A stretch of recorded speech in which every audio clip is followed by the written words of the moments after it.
My brother stole credit for the $36,000 I sent to save the family farm for 6 years. My parents called me a liar and forger when I revealed it at Christmas. But 6 months later, they knocked on my door destroyed. I'm 32 years old. I'm a lawyer in Chicago, and what happened last Christmas basically destroyed any illusion I had about my family. I guess I should start at the beginning. When I left the farm in Illinois to go to college, because that's when everything started to go wrong, though I didn't know it at the time. It was 1976. I was like 18 years old. Just turned, and my brother, Robert, who's 4 years older than me, stayed on the farm with my parents. He was always the favorite child, the firstborn, the male, the one who was going to inherit everything and maintain the family tradition. I was just the youngest daughter who had crazy ideas about going to study law instead of marrying some farmer from the county. The thing is, I loved the farm. I really did. I loved waking up to the sound of roosters, the smell of hay, even the hardest tasks like helping with the harvest or cleaning the stables. But I also knew I wanted something more. You know what I mean? I didn't want to spend my entire life in that town of 1,000 people where everyone knows even the color of your curtains. So when I got accepted to the University of Illinois at Urbana-Champaign, my parents, Joan and Arthur, basically treated me like I was betraying them. My mother cried for days, saying I was abandoning the family, that women didn't need college education, that my place was at home. My father barely spoke to me. But Robert got a party when he announced he was staying on the farm. They celebrated it like he'd won the Medal of Honor or something. I spent the next few years studying like crazy, working part-time at a coffee shop to pay my expenses because my parents barely helped me financially. They said if I had chosen that path, I had to manage on my own. Meanwhile, Robert kept being the family hero, the perfect son who was sacrificing his life to maintain the family business. I visited the farm maybe 3 times during those 4 years of college, and every time I went, I felt that tension, that silent resentment because I had chosen my career over family. I graduated in 1980, got a job at a firm in Chicago, and honestly thought I was finally going to have a normal relationship with my parents now that I had proven my point, that I could fend for myself. But then, like in 1982, I started hearing rumors through some cousins that the farm was going through financial problems. The drought had been terrible that year, the crops were awful, and apparently my parents had had to take out loans to stay afloat. Robert called once, which was weird because he never called me, and told me about the situation. He didn't ask me for money directly, but he dropped enough comments about how bad things were, about how they might lose the farm that had been in the family for 3 generations. And I, like the sentimental idiot I was, couldn't bear the idea of them losing everything, so I started sending them money. It wasn't a small amount. Honestly, I was sending like $500 a month. Sometimes more if I had a bonus or won an important case. For you, it might not sound like much, but in the 80 seconds, with my young lawyer salary, it was basically a quarter of what I earned per month. I was depriving myself of things. Living in a small and kind of rundown apartment instead of moving to something better. Not going out as much as my colleagues. Not buying new clothes. But I did it because, I don't know. I guess deep down, I still wanted to prove to my family that I cared about them. That I hadn't abandoned them like they thought. Here comes the part that still makes my blood boil when I think about it. Every time I talked to my parents on the phone, like once a month or every 2 months, they wouldn't stop talking wonders about Robert. That Robert had saved the farm. That Robert was doing miracles with the finances. That Robert was so smart and dedicated. My mother literally told me once, "I wish you were more like your brother. He knows what sacrifice and family loyalty mean." And me there, sending $500 monthly, quiet, because I had decided to keep it secret. Why? Honestly, I'm not sure. Maybe because I didn't want them to feel like I was throwing their economic situation in their face. Or maybe because a stupid part of me thought they would eventually find out and thank me for it. Years went by like that. Years. Can you believe it? From 1982 until late 1988, basically 6 years, sending money religiously. And during all that time, Robert was the saint, and I remained the daughter who had abandoned her roots. When I visited the farm, which was like twice a year because the atmosphere was so tense I couldn't stand more, my parents treated me with politeness but distance, as if I were a distant cousin instead of their daughter. Meanwhile, Robert walked around like the great savior, receiving all the admiration and credit. The truth is, I was resentful. Very resentful. But I also had this silly hope that someday things would change, that my parents would realize that I also cared about them, that I was also making sacrifices. But no, nothing. They didn't even know I was helping because Robert, that bastard, was depositing my money and making it look like it was his. I sent checks in my parents' name and mailed them directly to the farm address. But Robert intercepted the mail. You know what I mean? He lived in the same house as them, so it was easy for him to grab my correspondence before they saw it, and then he deposited the money in the farm account as if it were his contribution. I didn't realize this until much later, obviously. I thought my parents received the checks and simply decided not to mention it, maybe out of pride or because they didn't want to acknowledge they needed my help. It never occurred to me that Robert would be such a son of a bitch as to completely steal the credit from me. But looking back, I should have seen it coming. He had always been jealous of me. Even when we were kids, jealous that I got better grades, that teachers praised me, of any attention I received. Now I understand he couldn't stand the idea that I, the one who had left, was the one saving the farm he supposedly took care of. Fast forward to December 1988. Christmas, specifically. I had decided to spend the holidays at the farm because, well, I was already 32 years old and felt it was time to try to improve things with my family. I arrived on the afternoon of December 23rd, driving my Honda Accord from Chicago, like 4 hours of travel in the horrible Illinois cold. The farm looked good, I must admit. They had repaired the barn that was kind of falling apart, there was new equipment, things looked prosperous. And my parents wouldn't stop talking about how Robert had achieved all that, about his incredible ability to manage money and make the farm flourish.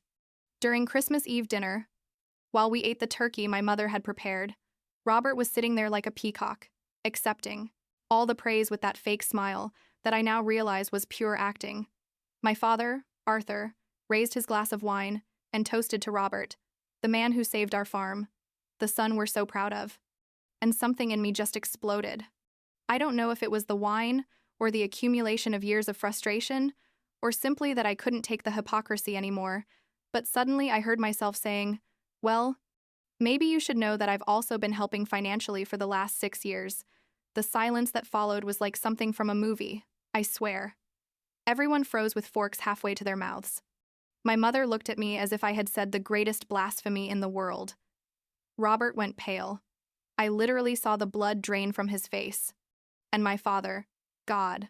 My father let out a sarcastic laugh and said, "What the hell are you saying, Victoria? Don't be ridiculous." And I, feeling so small but at the same time so furious, explained to them. I told them I had been sending $500 monthly, sometimes more, for 6 years. That I had been helping to save the farm, just like Robert. You know what they did? They didn't believe me. My mother literally said, "You're lying, Victoria. You've always been envious of your brother and now you're trying to take away his credit." My father pointed his finger at me and said, "You've always been dramatic, seeking attention. This is a new low for you." And Robert, that coward, just sat there saying nothing, letting them tear me apart. I tried to explain to them about the checks, about the dates, but they kept shaking their heads, saying I was making things up, that I was jealous of Robert's success. I couldn't take it anymore.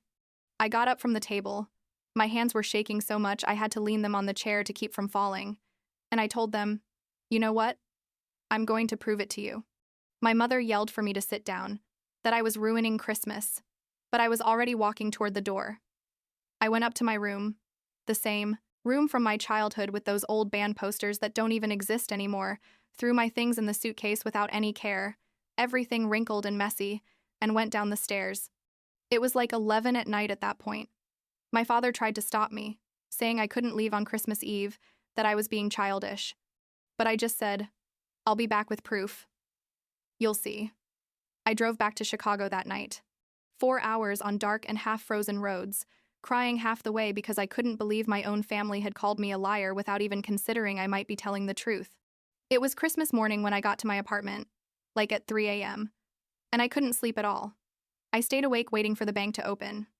Of course, banks don't open on Christmas Day, so I had to wait until the 26th. On the morning of the 26th, as soon as they opened the doors of the bank, there I was. I explained the situation to the manager. A guy who knew me because I went often and asked him for copies of all the checks I had sent to the farm in the last 6 years. It cost me like $50 for all the copies, and I had to wait a few hours while they prepared them. But finally, I had in my hands a fat envelope full of receipts, each one with my name, the date, the amount, and the address of my parents' farm. It was irrefutable proof, impossible to deny. I drove back to the farm that same day. Another 4-hour trip. But this time I was going with a determination I had never felt before. I arrived like at 5 inches the afternoon. The sun was already setting, and it was so cold it would freeze you to the bone. I knocked on the door, and my mother opened. She looked tired, with dark circles, and when she saw me, she said, "Victoria, please don't start with this again." But I just raised the envelope and said, "Here's the proof you wanted." We went into the living room. My father and Robert were already there, and I put all the receipts on the coffee table. I literally spread them out like they were poker cards. I told them, "Look, here are each and every one of the checks I sent. My name, the dates, the amounts, it's all there." My parents came closer and started reviewing the papers, and I could see the confusion on their faces. My mother picked one up and said, "But we never received these checks." And I, already losing patience, said, "Of course you didn't receive them, because Robert intercepted them and deposited them as if they were his." We all looked at Robert. He was paler than a ghost, sweating despite the cold, and wasn't saying anything. My father asked him, "Robert, what does this mean?" And Robert, instead of admitting the truth, said, "She's lying, those receipts are fake, she forged them to make me look bad." Can you believe it? The guy had the proof literally in front of him, and still tried to lie. And the worst part, the absolutely worst part, is that my parents believed him. My mother said, "Victoria, I can't believe you'd go to these extremes. Forging bank documents is a crime." My father added, "You're sick. You need professional help." I stood there, looking at them, and felt like something inside me broke definitively. It wasn't just anger or frustration, it was like a kind of cold and terrible clarity. I realized that no matter what I did, what I proved, they were always going to choose Robert over me. I was always going to be the problematic daughter, the one who caused drama, while Robert was the perfect son who could do no wrong. So I simply told them, "You know what? It's over. I'm not sending another cent. In fact, I don't want to know anything about you. Consider your daughter dead." My mother yelled that I was being melodramatic, that I always exaggerated everything. My father said if I went out that door, not to come back, and I just grabbed my coat and left. Robert didn't say a word during all that, just sat there like a coward. I drove back to Chicago for the 3rd time in 3 days, and on the way I had to stop a couple of times because I couldn't see well through the tears. But there was also something liberating about all of it. You know what I mean? It was like I had finally taken off a huge weight from my shoulders. The next 6 months were weird. Very weird. For the first time in years, I wasn't sending money to the farm. I bought new clothes, moved to a better apartment in a nicer neighborhood, started going out more with my work friends. I had more money available, and it was like I suddenly realized everything I had been missing. But there was also this constant emptiness, this dull pain that wouldn't go away. Because despite everything, they were my family. They had been part of my life for 32 years, and suddenly, they weren't there anymore. I didn't call them even once in those 6 months. They didn't call me either, which honestly hurt more than I expected. It was June 1989, when something finally happened. It was a Saturday morning. I was having coffee in my new apartment, looking out the window, at the street, when the doorbell rang. I opened the door, and there were my parents. They looked older, more tired. My mother especially looked like she had aged 10 years in 6 months.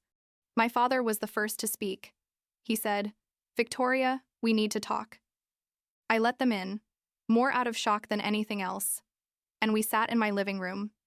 There was an uncomfortable silence for what seemed like forever, and then my mother started crying.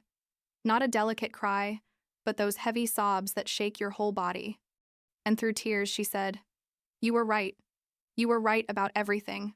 Apparently, after I stopped sending money, the farm started having problems again. Robert couldn't maintain it alone with his work because, surprise, surprise, My money had been fundamental to keeping everything afloat for years. Things got so bad they had to confront Robert about the finances, and that's when he finally confessed. He told them everything. That he had been intercepting my checks, depositing them in the farm account, and taking credit for them. That he had let them praise and celebrate him, knowing perfectly well that I was the one making it possible for the farm to survive. My father looked at me with tears in his eyes, which I had never seen before, and said, "I'm sorry, Victoria. I'm so sorry for not believing you."